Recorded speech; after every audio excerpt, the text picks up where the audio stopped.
My name's Travis Brown, and we're located on LO Cattle Company, which is a family cattle ranch here about 10 miles west of Sand Springs, Montana. We've been here for 59 years trying to raise feeder calves on these hard short grass prairies in Montana. My name is Sue Fitzgerald. I'm the District Conservationist with the NRCS, Natural Resources Conservation Service in Jordan, and I've been here for over 30 years. So on a day-to-day basis, I work with farmers and ranchers to help them improve the conservation on the land and also keep them on the land. So 2017 was the Lodgepole Complex fire that occurred here in Sand Springs and the western part of Garfield County. So the 20th of July of 2017, we were having just a terrible dry spring, and there was 11 lightning strikes, and those 11 lightning strikes turned into a wildfire that burnt 270,000 acres of this county. Most of our ranch burned in one day, and so to see better than half the ranch go up in flames in one essentially afternoon, we didn't know what to do or where to turn to. And so we sure thank all of our neighbors and our friends that showed up to help fight fire. I mean, we were able to save our houses, we were able to save a lot of the infrastructure, but we burnt miles and miles of fence and now had a range management problem that we'd never dealt with in the 59 years that we'd been here. We were prepared to provide assistance once the fire was out. And as soon as the fire was out, we came in with producer meetings and presented what we could do to help them get back on track.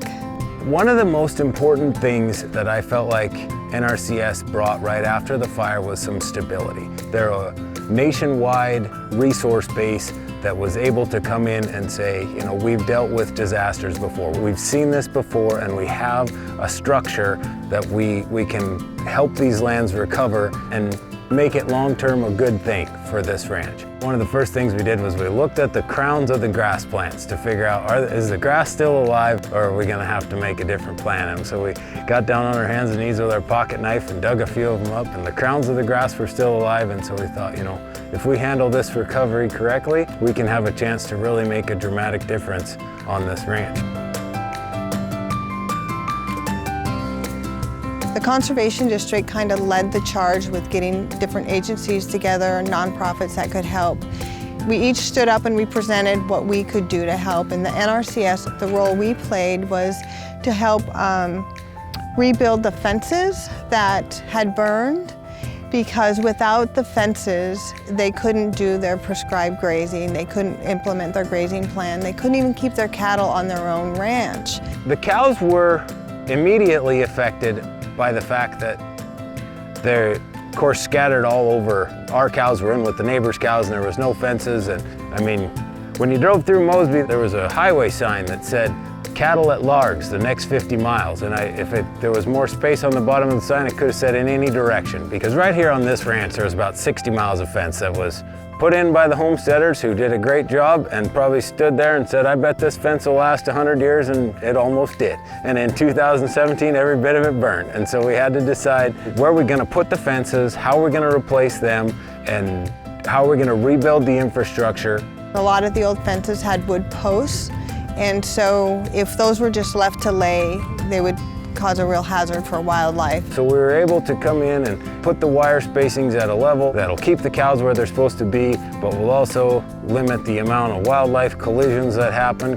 With the 2017 Fire Recovery EQIP program, we ended up with 11 EQIP contracts on 87,000 acres, and we obligated $1.52 million through that program just here in Garfield County. And we replaced 120 miles of fence. 8 of those miles of fence had fence markings for the sage grouse. So we had a couple big decisions to make. Probably the biggest one was whether or not we were going to defer the grazing on the ranch, because the effects of that decision cascaded through our whole operation. And in visiting with the NRCS staff, it was the safest option that we could choose to help the native plants and the soils recover in a way that we had the least risk going forward. We provided an incentive to defer that grazing, and it really helped bring back the vegetation. The plants just needed some cool temperatures, some rain, and a rest. This pasture, just this very corner here, is all that burned. So we grazed this portion of the pasture, and it's interesting to see the fence line comparison between the two management methods. I'm very pleased with the recovery. And we ended up doing prescribed grazing on 53,000 acres of rangeland that were burned. And that deferred grazing on the rangeland acres, those were in the areas that were burned the worst and needed it the most. It was a great effort, and it was a partnership, not only from Garfield County, but we brought in employees from Miles City and Lewistown, Glasgow.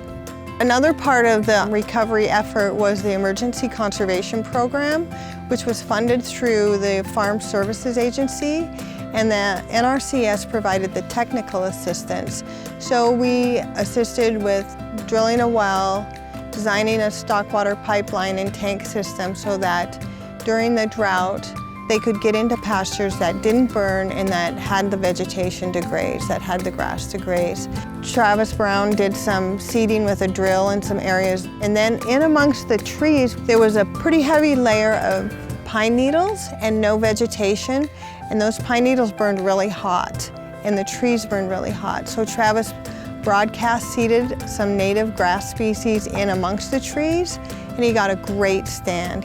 And just to get out and see how our rangelands behave after a fire, with rest, without rest, it's been really encouraging.